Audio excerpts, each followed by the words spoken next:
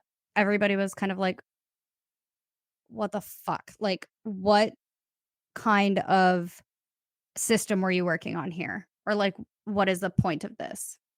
And so all of this, the selection of the ones that they stole and the treatment of the rest of the art, plus the art that they did steal, say like cutting the canvases off of the frame versus some other way of preserving it, but like taking a knife and, you know, slicing it.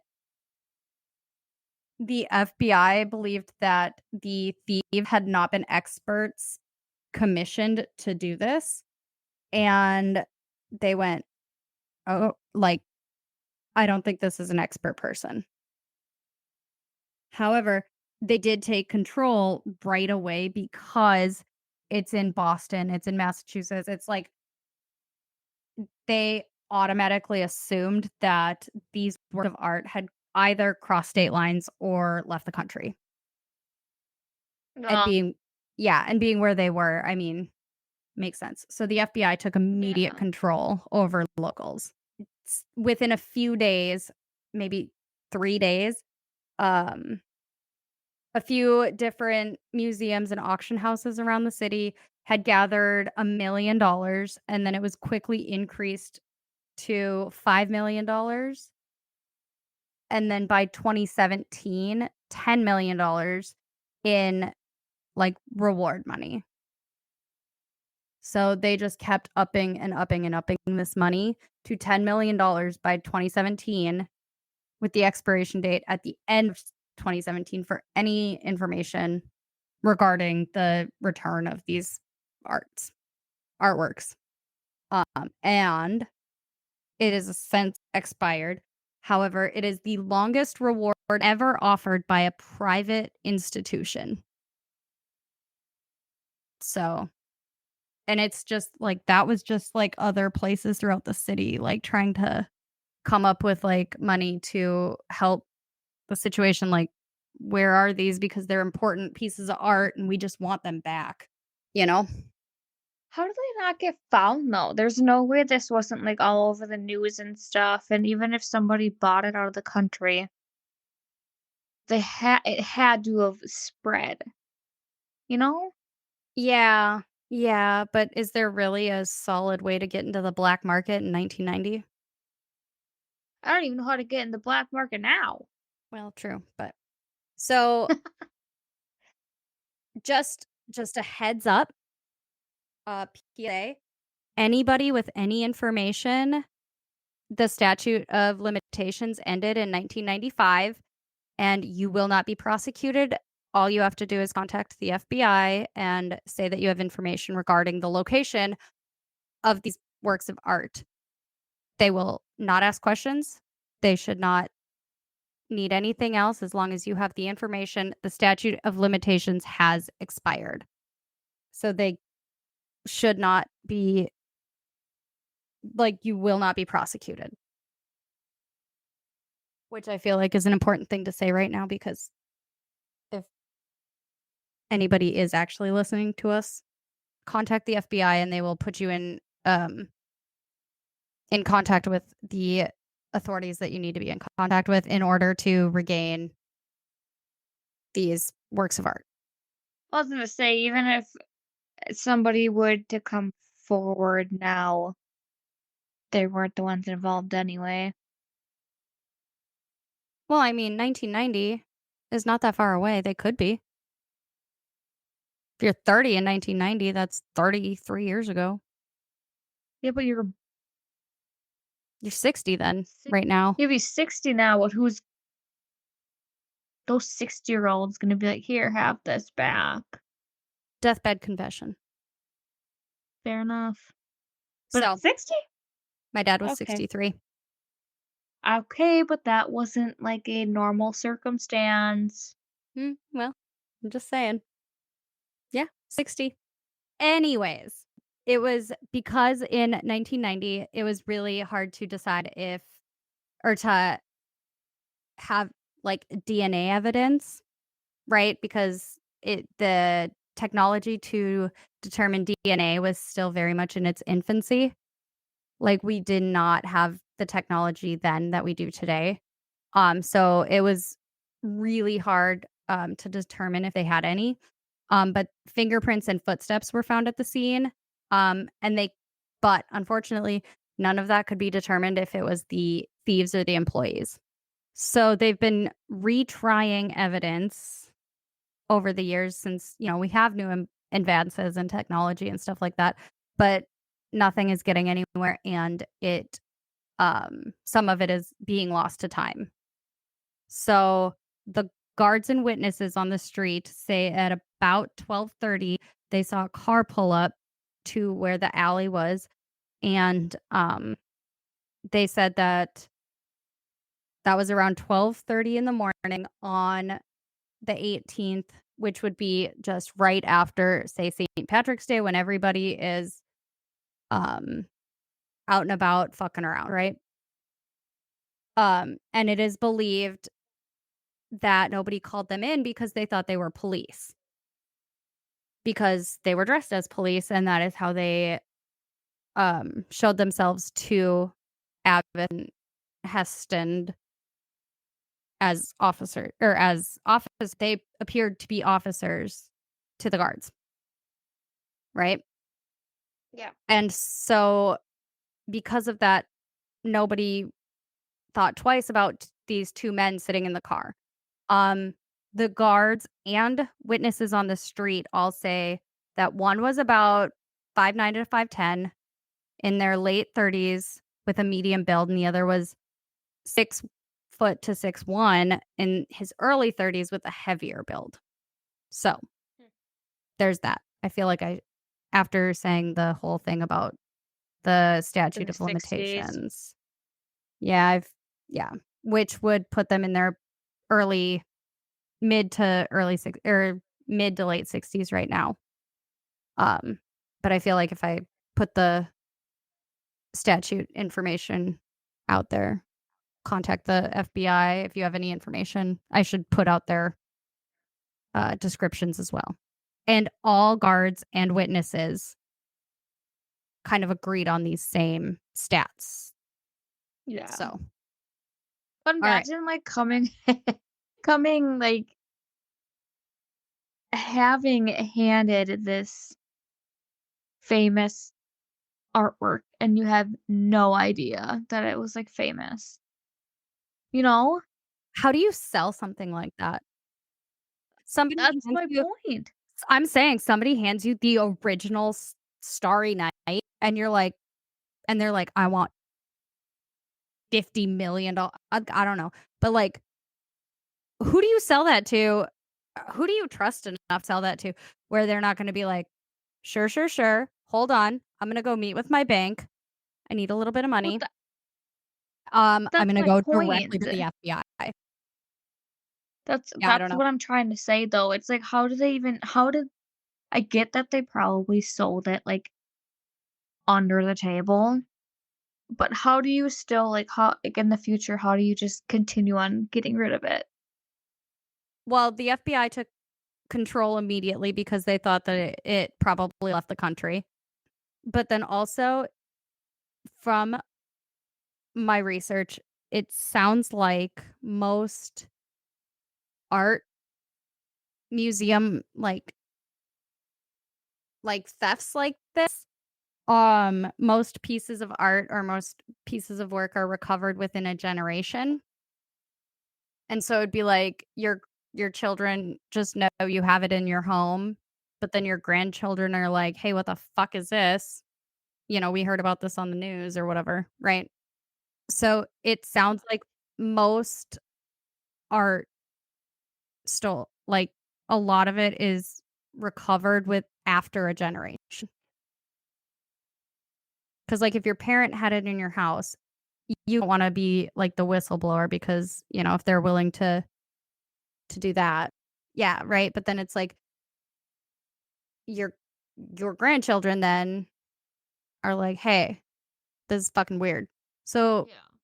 most things, um, sound like this is when they are recovered.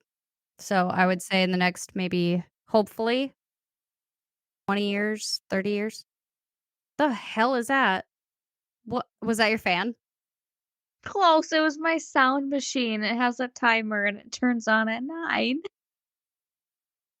Well, I mean, this recording is almost 2 hours long already, and I haven't even know. I haven't even touched my, people of interest and my suspects and stuff yet. Do, do, do, do, do, do, do, do, do, do. This is the end.